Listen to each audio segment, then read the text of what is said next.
Yo, tapping in real quick for this quick pick, and this one's for Manel Kape versus Almabayev. And, with all due respect to Manel Kape, the pick is going to be Almabayev to be the one to get this one done in some way, shape, form, or fashion. Manel Kape tends to lose to those individuals who are more dominant in the wrestling and grappling departments than he is, and that are also able to keep it highly competitive and closely contested absolutely everywhere else, man.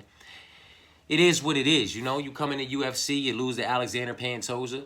There's nothing to frown. That's nothing to frown upon. You know what I'm talking about? You lose to Matus Nicolau. Alexander Pantoja was just a better all-around mixed martial artist absolutely everywhere. You lose to Matus Nicolau because he was the better all-around mixed martial artist.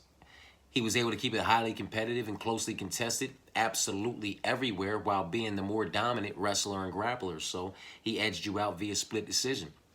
You beat Ode Osborne.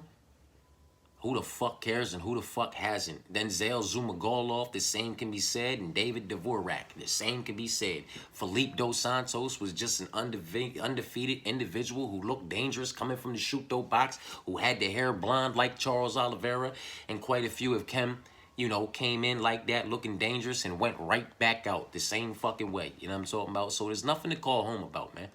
You lose to Muhammad Mukayev because he's just the more dominant wrestler and grappler, so it is what it is. And then you get Bruno Silva. Do you understand what I'm saying, though? You know what I mean? Like, you don't really have anything for me anyway, you know what I mean, that really jumps off the motherfucking page and screams, this is that guy. You know what I mean? Up against certain levels of opposition, yes, you very much so are, but who the fuck isn't?